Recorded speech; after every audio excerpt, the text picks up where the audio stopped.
Hi, good afternoon. My name is Sheehan. I'm with Real Property Tax Advisors, and I'm very happy to be back after about a 90-day hiatus dealing with property tax issues to continue our vlog series, now titled Property Tax 2021.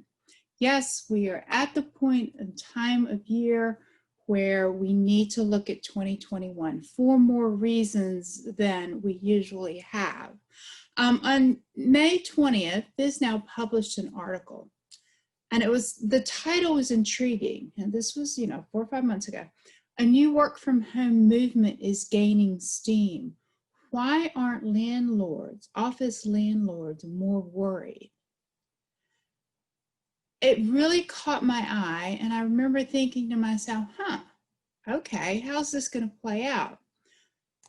In less than 90 days, U.S. companies have now completed the greatest business experience ever, leveraging technology in order to comply with government lockdowns and still get everybody working from home. Fast forward to 6 months, we're almost at the end of the third quarter. I think the pandemic has all but rendered elevator-dependent tall buildings, whether they're residential, office, or hotel, essentially obsolete. We can talk a little bit more about that later. Workers are afraid to commute. Elevators cannot fill cars to the max. We can't get people to their offices in these large buildings or to their homes. And now, all of a sudden, the workforce, the majority of us, prefer working from home. So now we have these capital-intensive, mostly empty buildings that cannot generate enough revenue to cover operating expenses, much less their debt. Oh, and evictions are illegal and forbearance is paused. So these assets have, in effect, transformed from assets with value to liabilities. So what does that have to do with property tax? You've heard me say this since March.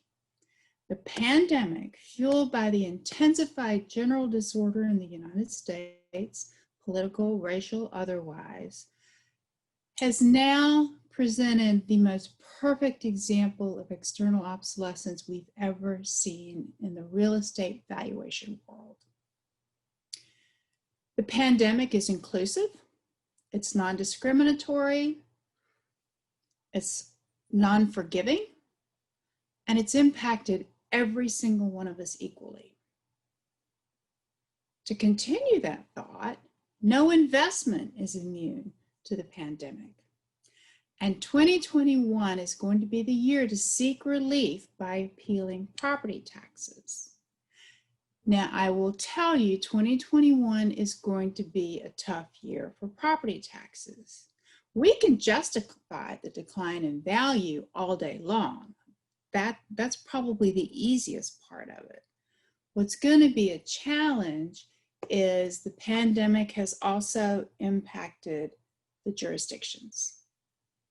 So now, all of a sudden, when we would go in to appeal property taxes and win a case and generate a refund, that was somebody else's money.